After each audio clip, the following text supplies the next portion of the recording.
Kuuleeko valvoma, meillä on taas jotain epämääräistä töhköä linssissä. Joo, toi Joni kävi tossa äsken mahansa rapsutteles. Joni. Ai se, joo, Hasse, meidän iso assistenttipoika. Voi Joni, täällä on taas näitä sun mahakarvoja linssissä. Onks nyt joku kevät vai kun karvat irtoo? Sori, ei ollut mun vika ja mun mahakarvat irtoo keskellä kevättä. Hemmiti amatöörit. No, whatever, pistetään pyörii. 5, 4, 3. Ei vielä, mulle ei oo huulipunaa. Mitäs transuja täällä nyt? No niin. Pistetään pyöri, antaa palaa.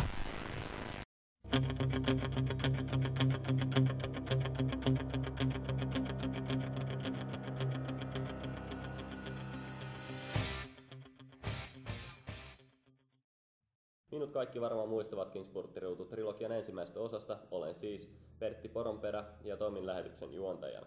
Ja minulla on nyt parinani täällä sisähommiin päässyt entinen toimittajamme Kalle Kuppahuuli. Kalle, tervetuloa mukaan remmiin. Kiitos Pertti. Mitä sen vanhoja muistelman? Aloitetaan suoraan puhtaalta pöydältä. Pertti, viitsitkö tai kerkeäisitkö lopettamaan sun taskupillerin? Joo. Aivan, siis Loppelaisen kestävyysjuoksun entinen maratonin piirimestaruus 3. Pasi Takajoukko on vaihtanut lajia kestävyysjuoksusta kuulan työntöön ja saimme vihjeä, että Pasi olisi Lopella harjoittelemassa. Pasin tavoitti tämän vanha tuttu Kari Peippos-lätäkkö, jolla on nyt vaativa tehtävä haastatellessa Pasia. Kari, olemme kuulolla. Pasi on jälleen vaihtanut lajia. Tällä kertaa kestävyysjuoksusta kuulan työntöön. Ja mennäänpä katsomaan hieman lähempää ja kysytään, miksi Pasi tätä lajia niin useasti vaihtaa. Hei, Pasi. No, olisiko hetki aikaa? Joo, terve! No, tervepä terve.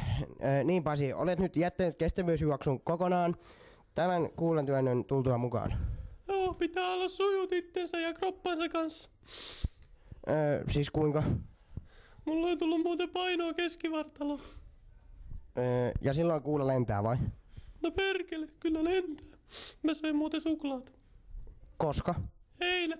Ja lähdin kuulan kanssa pyöriin ja hyvin pyörii. Meinaan päässä. Mut kuulan kanssa ei ollenkaan. Maratonilla oli silleen, että piti koko ajan painaa hippulat vinkuun, mutta tässä on sentään huili työntöjen välissä. Maratonilla piti sitä teidän mainostamaa Sitmäksiä menin laittaa limuja. Tai en minä laittanut, HKV-miehet laittoja. Paska lensi niinku varpusparvia. Joo, et mä en enää kusekaan maratonille päin, enkä varsinkaan pasko. Tää on niin vaikeeta mulle. Et lapset muistaa, et ei saa kakkia pihalle. Mulla on niin pienikin, että pissa tulee karvaa pitkin. No, mitä mieltä olet siitä, että nouseeko vielä Suomen yleisurheilu tästä niin sanotusta lamasta? Kyllä mulla väliin nousee. Välillä ei nouse ollenkaan. No, mitkä nyt sitten ovat tavoitteena, kun et enää tähtää 2012 olympialaisiin maratonilla? No, jos mä nyt harjoittelen niin kauan, että mä saan tän lentää edes sektoriin tai... No kerran sain 2 metrin viivalle, mutta sekin meni yliastutuksi. Katsotaan nyt. Aivan. Aivan. Ehkä jätämme... Ehkä jätätte niin. Et taida jättää, sinne et lähde minnekään. Rouva on muuten aika hyvän näköinen. Tämä taitaa olla suojelupoliisiasia. Niin taitaa. Ilmeisesti Pasi on niin kiintynyt minuun, Niin että taitaa. minä jään tänne ja karkaan Pasin kanssa naimisiin Amsterdamiin. Niin Hyvää jatkoa, Kalle ja Pertti. Hei. Mitäs toi nyt oli? No niin, onnea Pasille ja hänen kuulauralleen. Mä niin tykkään noista onnellisista lopuista. Niin, Pasihan oli Lopen-lehden otsikoissa viime keväänä, kun hän otti yllättäen pronssia maratonin piirikisoista. Mitä tää kummittelee? Jahas, anteeksi, se näyttääkin vain olevan meidän kuvausvastaava Joni Lehmuskanta, joka hakee ilmeisesti vähän purtavaa. Saataskos kuvaa Jonista? Et perkele kuvaa!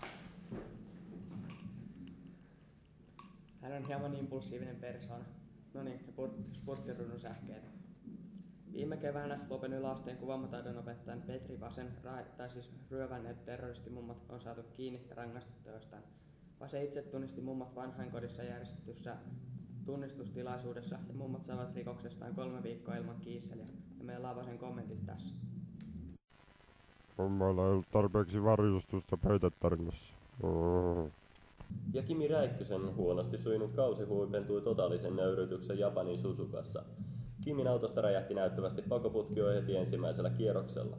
Moottoriurheilutoimittajamme Jarmo Pyylevä sai Kimiltä kuonoon tokaistuaan, että ei tainnut kaikki mennä ihan putkeen. Ja meillä taitaakin olla tuosta haastattelusta pätkä ja ohjaamo pistää sen pyörimään. Katsotaan. Niin Kimi, taas teki Mersu tänään ja ei oikein tainnut mennä putkeen, näin leikkisesti sanotun, vai tuliko pakokauhu? Mä sulle putket näytän.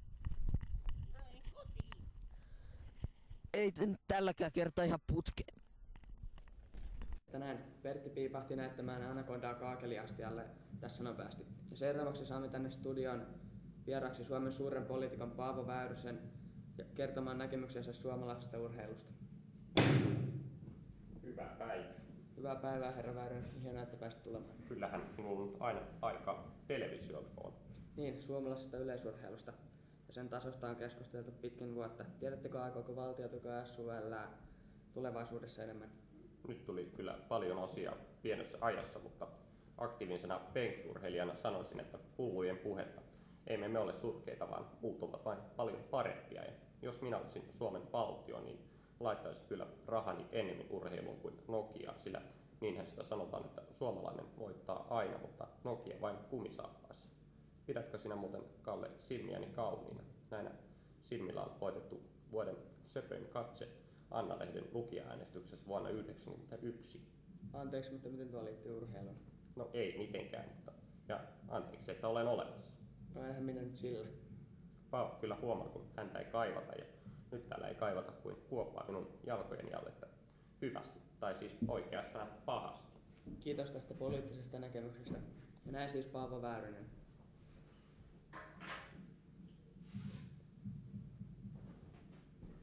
No missä sai hoidettu? Hieno homma. Nyt voidaan mennä mainoksiin. Olenko mä jotenkin huono ihminen, kun toi Paavokin mollas mut ihan lyttyyn? Mitä sä nyt siinä huudat? Oot sä jotenkin sairas?